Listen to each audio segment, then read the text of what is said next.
बिहार में एनडीए की बम्पर जीत के बाद अब 20 तारीख को शपथ ग्रहण समारोह होना है खबरों के मुताबिक, और उसकी तैयारियां भी जोरों शोरों से की जा रही हैं। लेकिन इस बीच एक फॉर्मूला भी बनाने की कोशिश है कि आखिर उस शपथ ग्रहण समारोह में या फिर उसके बाद कौन से ऐसे चेहरे होंगे जो मंत्रालय संभालेंगे। जी हां, कैबिनेट में शामिल होंगे। इसको लेकर क्या कुछ चर्चाएं चल रही हैं, बताने के लिए मेरे साथ ऋतिक मौजूद हैं, क्योंकि मुख्यमंत्री का चेहरा जो है वो नीतीश कुमार हो सकते हैं। अब तक तो यही खबरें हैं, हालांकि बाद में क्या कुछ होगा कुछ नहीं पता। लेकिन कैबिनेट में से कौन से वो चेहरे हैं, कौन से, क्या वो नए चेहरों को भी जगह मिल सकती है, क्योंकि एनडीए में बीजेपी जदयू के अलावा जो बाकी घटक दल हैं क्या उनसे भी मंत्री बनाए जाएंगे और कितने मंत्री बनाए जाएंगे, इस पर क्या कुछ खबरें हैं ऋतिक बताएंगे। ऋतिक, क्या कुछ फॉर्मूला बनाने की कोशिश जो है वो की जा रही है अभी? बिल्कुल, देखिए चेतन, जिस तरीके से अभी बिहार में नई सरकार के गठन की कवायद तेज है, नीतीश कुमार ही मुख्यमंत्री हैं, 10वीं बार सीएम बनने जा रहे हैं, और इस बीच ये पता चल रहा है कि नीतीश कुमार के कैबिनेट का इस बार का फॉर्मूला थोड़ा अलग होगा। हालांकि ये जानकारी मोदी के सहयोगी यानी पीएम मोदी के कैबिनेट के मंत्री जीतन राम मांझी ने दी है।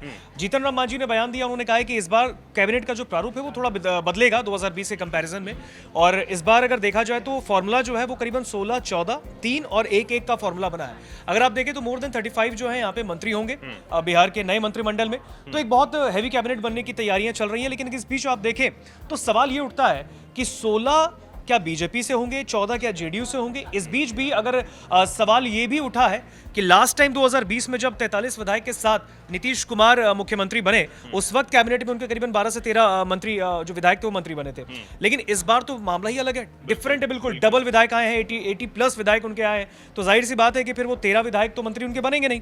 तो वो इस बार वो बड़े और छोटे की भूमिका को खत्म करने की कवायद चल रही है। इस बार बताया जा रहा है कि बराबर का दर्जा दिया जाए, यानी नीतीश कुमार की party JDU Janata Dal United के भी कोटे से करीबन 15-16 के आसपास मंत्री बने, और भारतीय जनता पार्टी के हिसाब से भी अगर देखा जाए तो बीजेपी भी बनवाए। और अगर इस बीच में देखें फिर रिमेनिंग अगर उनके गठबंधन के सहयोगी बच जाते हैं, जैसे चिराग पासवान की पार्टी हो, लोजपा रामविलास, और साथ ही साथ उपेंद्र कुशवाहा की पार्टी आरएलएम, और जीतन राम मांझी की पार्टी हम, अगर इस बीच में देखें तो हम और आरएलएम इन दोनों के लिए बहुत मुश्किलें नहीं है। इनके पार्टी से एक विधायक ही मंत्री बनेंगे, और इसमें भी कहीं ना कहीं मामला क्लियर होता जा रहा है कि जीतन राम मांझी के जो बेटे हैं संतोष कुमार सुमन जो हैं वो मंत्री होंगे बिहार सरकार में। इस बार भी मंत्री थे, इससे पहले भी मंत्री रह चुके हैं, और एक बार फिर से उनको मंत्री बनाया जाएगा। अगर बात करें आरएलएम की, उपेंद्र कुशवाहा की पत्नी स्नेहलता कुशवाहा, इस बार उन्होंने विधानसभा का चुनाव जीता, और जीतने के बाद अब यही बताया जा रहा है कि आरएलएम के कोटे से जो 4 वो जीत के आए हैं, कहीं ना कहीं जो विधायक जो बने हैं, तो वहां से जो मंत्री बनेंगी वो उपेंद्र कुशवाहा की पत्नी ही बनेंगी।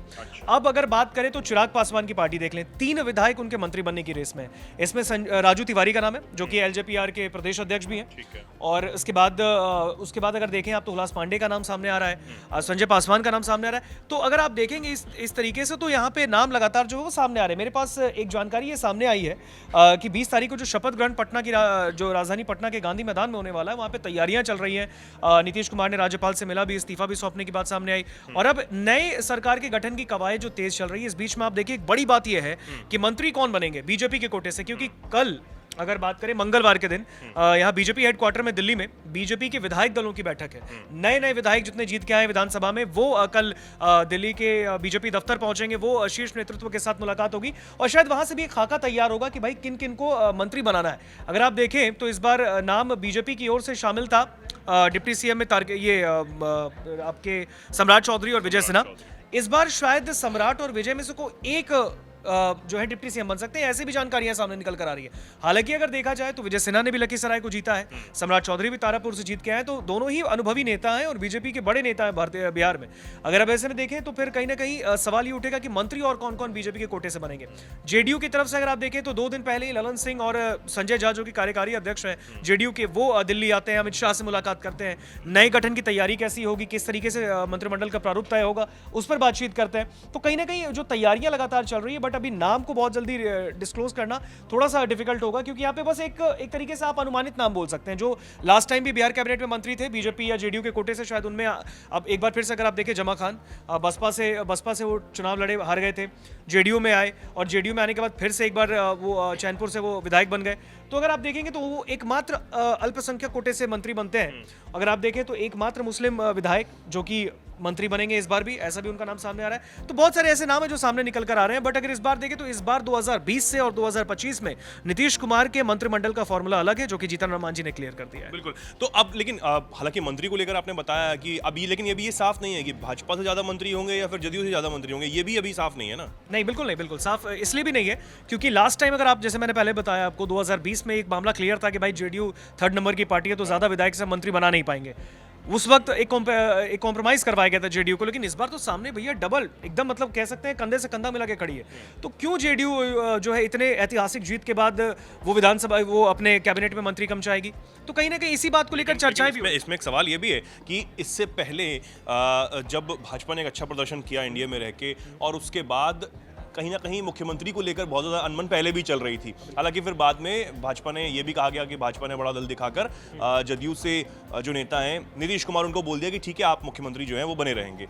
लेकिन अभी भी ये साफ है कि मुख्यमंत्री नीतीश कुमार रहेंगे। तो क्या मंत्रियों को लेकर जो सीटें हैं उसमें क्या बड़ा दिल नीतीश कुमार नहीं दिखा सकते हैं कि भाजपा को बोल दें ठीक है आपकी सीटें भी ज़्यादा हैं, भले ही हमारी डबल आ गई हैं, तो आप जो है वो मंत्री पद, अहम मंत्रालय जो है वो संभाल लीजिए।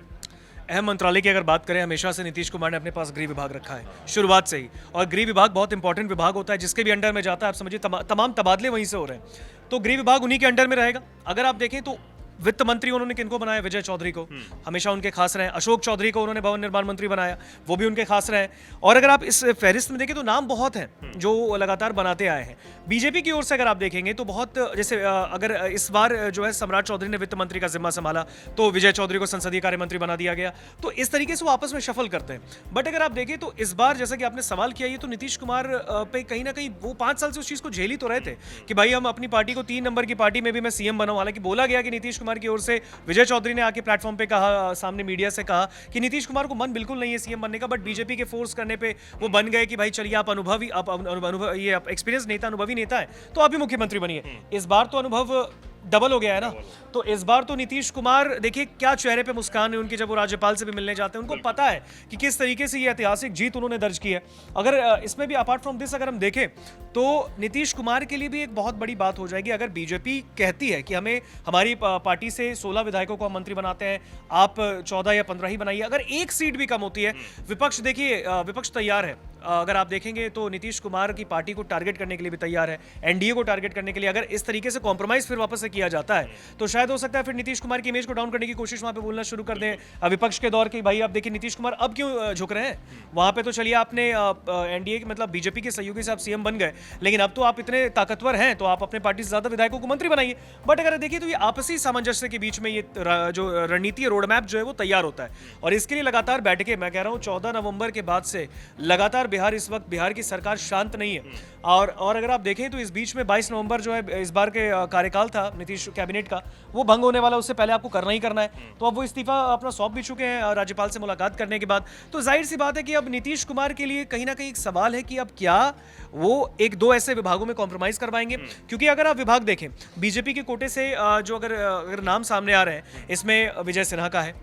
विजय सिन्हा के बाद अगर आप देखें, विजय सिन्हा हालांकि बिहार में विधानसभा के स्पीकर भी रह चुके हैं। सम्राट चौधरी का है, सम्राट चौधरी ने वित्त का जिम्मा संभाला था। इस बार लगातार बजट वो जब पेश कर रहे थे विधानसभा में तो लगातार वो जो अपनी कल्याणकारी योजनाओं को लेकर सामने खड़े थे। बट अगर आप देखिए तो बीजेपी की ओर से इस बार नाम रामकृपाल यादव का भी सामने आ रहा है। दानापुर से लोकसभा चुनाव लड़ा, हार गए थे, अब विधानसभा चुनाव के लिए वो लड़े, विधायक तो बन गए। तो अब रामकृपाल क्योंकि अनुभवी नेता हैं तो उनको भी मंत्री बनाने की बात सामने आ रही है। इसमें नितिन नवीन है, आरसीडी मंत्री, वो रहे रोड कंस्ट्रक्शन डिपार्टमेंट के, यानी पथ निर्माण मंत्री हैं।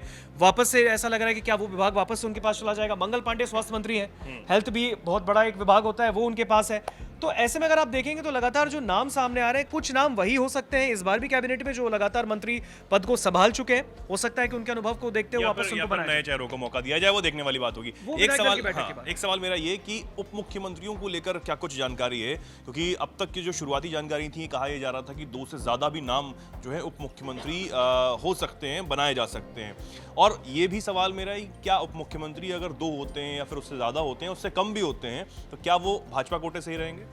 बिल्कुल, ये सवाल जो आपने पूछा है, अगर आप देखें तो 2020 से पहले, if I am not wrong, मुझे लगता है सुशील कुमार मोदी बीजेपी के कोटे से हमेशा डिप्टी सीएम हुआ करते थे। बिहार बिहार जैसे प्रदेश में आपको 2 डिप्टी सीएम की जरूरत पड़ती है या नहीं, ये तो बीजेपी ने अपने माइंडसेट से तय किया। क्योंकि भाजपा की सरकार आज जहां भी है वहां देखिए आप 2 डिप्टी सीएम का फॉर्मूला तो चल ही रहा है, ठीक है। हालांकि यहां पर एनडीए की सरकार है, गठबंधन में सरकार है, लेकिन अभी तक हम देख रहे हैं कि दोनों जो डिप्टी सीएम हैं वो भाजपा के कोटे से ही होते हैं। तो क्या इस बार ज्यादा हो सकते हैं उप मुख्यमंत्री क्या? क्योंकि भाई बम्पर जीत है, जदयू भी डबल जो है वो यहाँ पर सीटें लेके आई है और उसके बाद एलजेपी भी है। अगर उनको मंत्रियों से संतुष्टि नहीं हो सकती तो क्या वो भी दावा ठोक सकते हैं कि उप मुख्यमंत्री ये बना सवाल चिराग पासवान से पूछा गया था। जब उनसे मैं देख रहा था कि इंटरव्यू में जब किसी एक एंकर ने पूछा तो उन्होंने कहा कि भैया मेरा कोई अभी माइंडसेट नहीं कि मैं डिप्टी सीएम बनूं। हालांकि पार्टी की ओर से ये बात उठाई जा सकती है, भाई आप 19 विधायक लेके आए हैं, आपका भी संख्या बल उतना, आप 29 सीटों पर लड़े, 19 विधायक आपका स्ट्राइक रेट मोर देन 75% रहा है। तो कहीं ना कहीं अगर आप देखेंगे तो चिराग पासवान का नाम उठा कि भाई उनको एक युवा के तौर पर डिप्टी सीएम बना दिया जाए, और उनका बहुत उनकी इच्छा रहती है कि वो बिहार की राजनीति करना चाहते हैं। तो कहीं ना कहीं अगर आप देखें तो फिर उनको केंद्र से वो पद खाली करना पड़ेगा।